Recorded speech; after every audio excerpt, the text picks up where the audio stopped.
Olá, boa noite. Bem-vindo você à TV Canção Nova, programa Além da Notícia. Estamos ao vivo, direto de Brasília, como todas as quintas-feiras, para mais um programa com um tema importante, de atualidade. Hoje eu tenho certeza que você vai gostar. Esse tema vai nos mover muito, vai fazer a gente refletir bastante. E também eu gostaria de ter a sua participação aí do outro lado para contribuir com este bom bate-papo que vamos ter. O tema é a política e seus objetivos. O ano e o momento não poderia ser tão oportunos. Nós vamos agora para uma introdução que eu preparei da seguinte forma. A palavra política provém do grego politeia. Era usada para se referir a tudo que se dirigisse à polis, à cidade, e à vida em coletividade. Embora se afirme que gregos e romanos tenham criado a política, não podemos negar a existência de relações de poder e autoridade em civilizações anteriores. De fato, gregos e romanos desenvolveram características de autoridade e poder no sentido político para garantir a estabilidade social. Aperfeiçoaram o que já existia. Em sua obra O Príncipe, Maquiavel afirma: o que move a política é a luta pela conquista e pela manutenção do poder. Talvez esse conceito de Maquiavel seja aquele que hoje também norteia o nosso pensamento, pelo que estamos observando da política praticada atualmente. Mas quais são os ideais nobres da política? Estão esquecidos? Não são possíveis de serem praticados nos regimes atuais? É sobre isso um pouquinho mais que a gente vai conversar hoje com os nossos convidados aqui no programa Além da Notícia. Já divulgue, pegue aí as redes sociais, mande para outras pessoas, peça para sintonizar agora aqui na TV Canção Nova. Quero cumprimentar e receber com muito gosto nossos convidados desta noite. Recebo o padre Paulo Renato, do clero da Diocese de São José dos Campos, mestre em Teologia Fundamental pela Universidade Gregoriana de Roma e assessor político da CNBB. Padre Paulo, seja bem-vindo. Muito obrigado, Ronaldo. Uma boa noite a você, a todos que nos assistem pela TV Canção Nova. Bom, é muito bom ter aqui o assessor político da CNBB. As pessoas veem sempre a CNBB se manifestando em tantas e praticamente todas as questões da nossa sociedade, então é bom hoje ter aqui também um representante da CNBB. E temos também um amigo que já esteve em outras ocasiões, Valdir Pucci, mestre em Ciência Política, doutorando em Direito Constitucional pelo Uniceub, Centro Universitário de Brasília, na linha de pesquisa em Políticas Públicas, Constituição e Organização de Estado.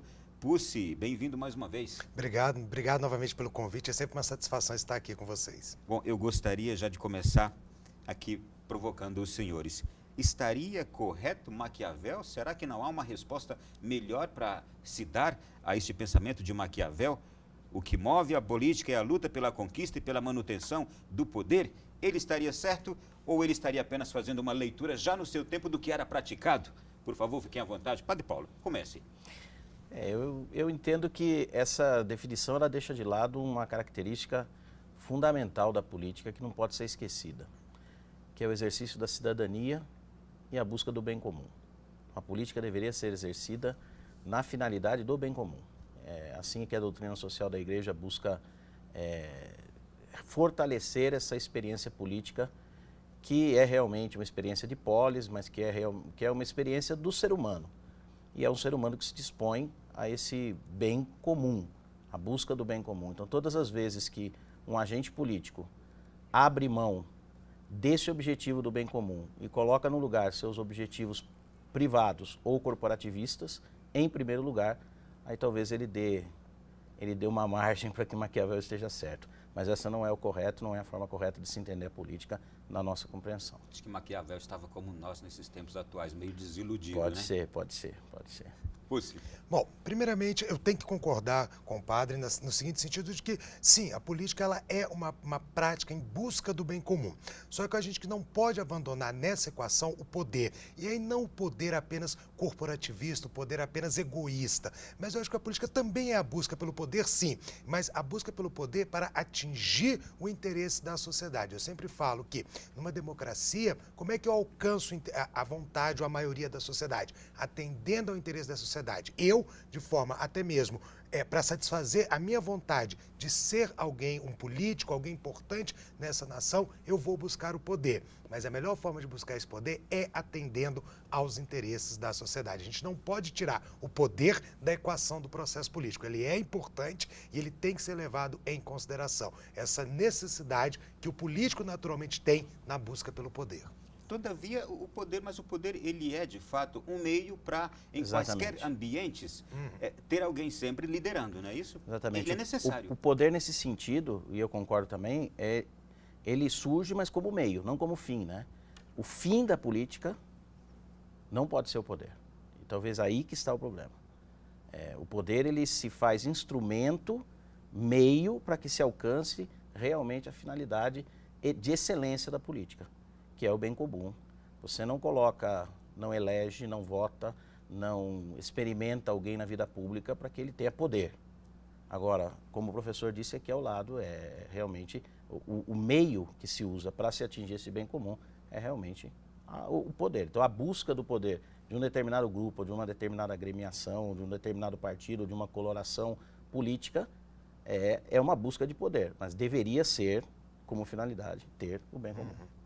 Pucci, e é fácil estar no poder, e é fácil lidar com o poder e não se deixar consumir por ele e viver em função dele depois? Bom, nós temos uma máxima na política conhecidíssima que sempre diz: o poder, ele tende a corromper a pessoa.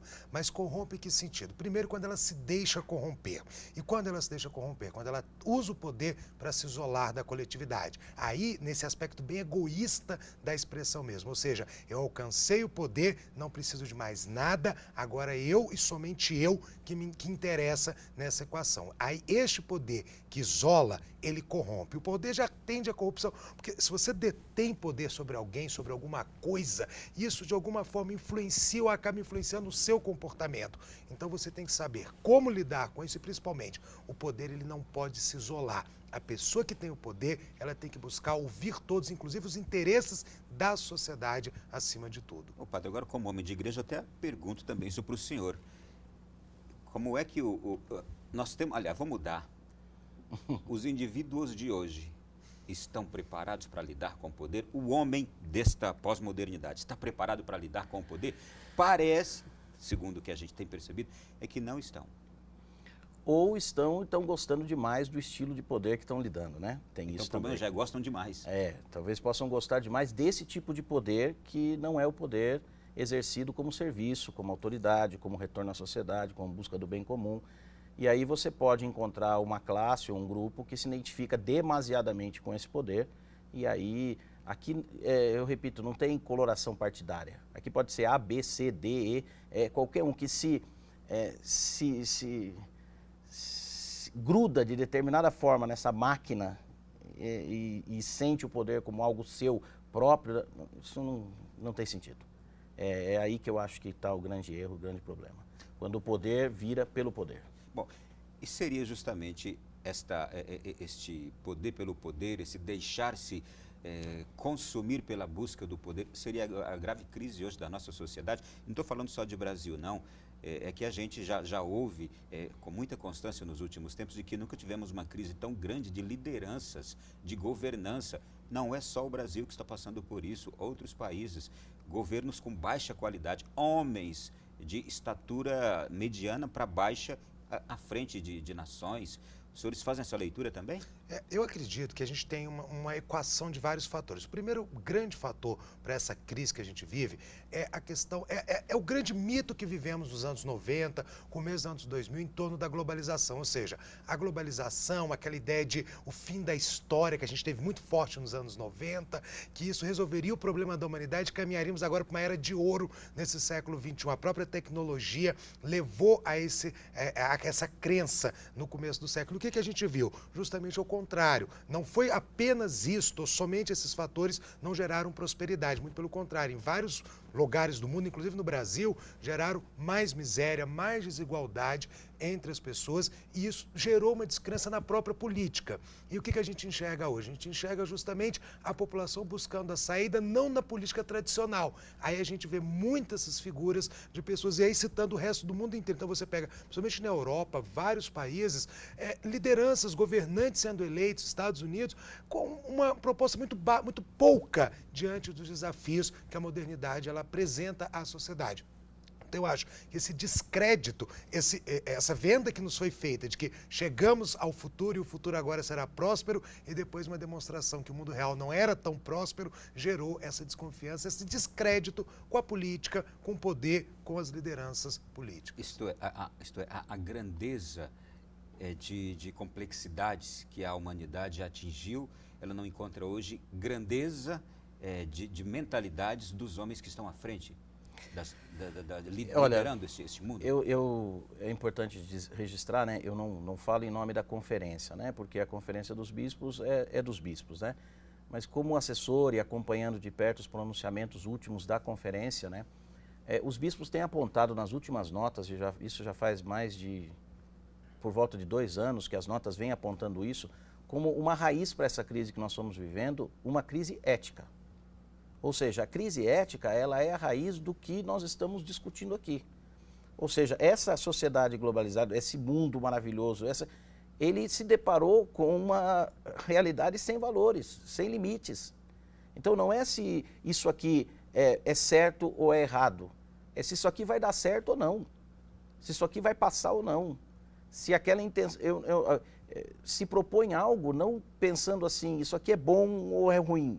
Não, isso aqui me agrada. Será que ele passa ou não agora? Aí ele passa, então vamos. Não, agora ele não passa. Não, então retira um pouco. Não, mas tentamos passar. Se não passar, não tem problema.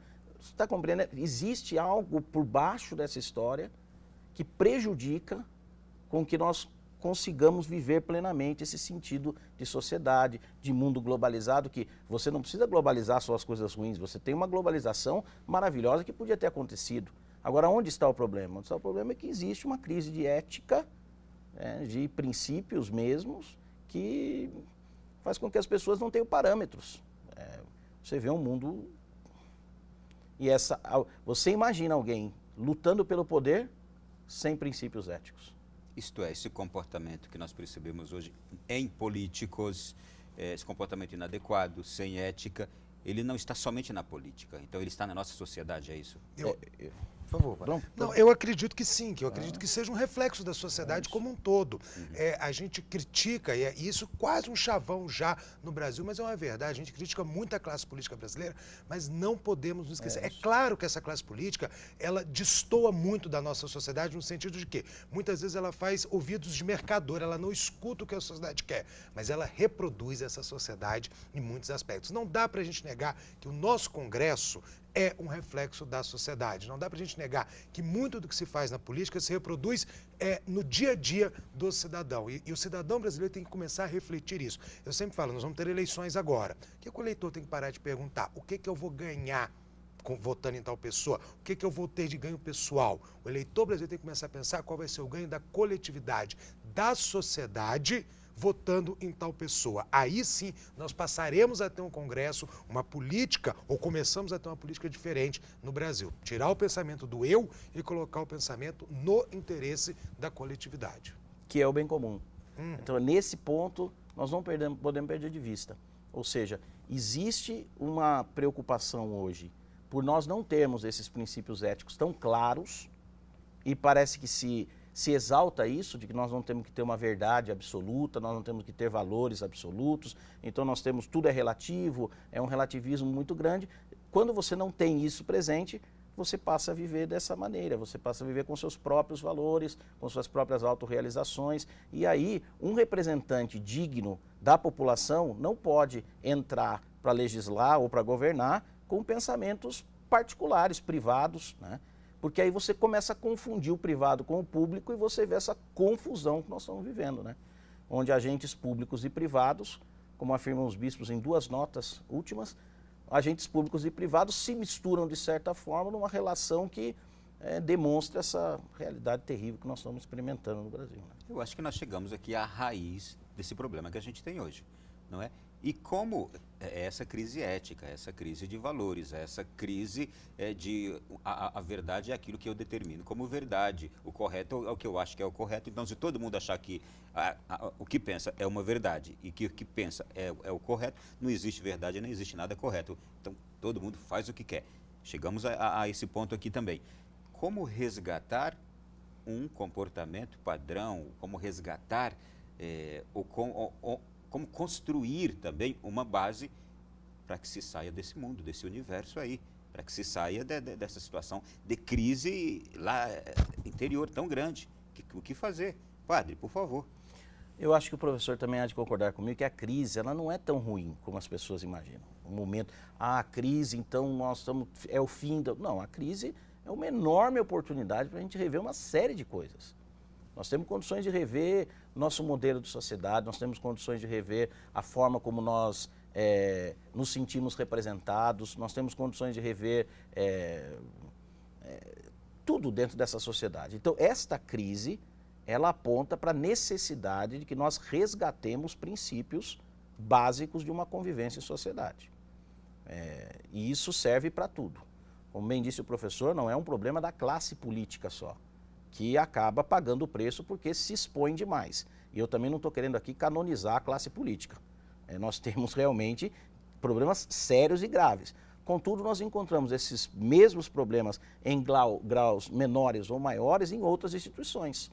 Nós encontramos no judiciário, encontramos nas igrejas, encontramos no meio acadêmico, encontramos no empresarial, na mídia. Nós encontramos em todos esses locais, nós encontramos o quê? Essa raiz, essa ausência. Na visão, vamos dizer assim, um pouco mais nossa, puxando a sardinha para o nosso lado, né? Eu entendo que nós temos valores concretos e reais que precisam ser resgatados. A sociedade brasileira sempre se diferenciou por isso. Nós tínhamos valores, nós somos uma TV católica, eu não tenho problema e dificuldade em dizer isso, mas nós temos valores que derivam de uma verdade absoluta que foram esquecidos por muito tempo. Aí o professor pode puxar um pouco mais para a linha social, mas eu não posso deixar de dizer. Existem princípios éticos que derivam do Evangelho, que formam uma doutrina, que é a doutrina social da Igreja, que não pode ser esquecido, não pode ser deixado de lado. Então talvez falte ao nosso povo formação, talvez falte ao nosso povo conhecimento, falte a nós ministros também eclesiásticos essa formação e esse conhecimento mais aprofundado. A esperança no Brasil vem desse conhecimento, dessa doutrina. Então nós não podemos viver um mundo de desesperança, nós não podemos ser profetas da desesperança nesse momento. Isso não ajuda em nada, né? A denúncia ela tem que vir sempre com com algo a oferecer.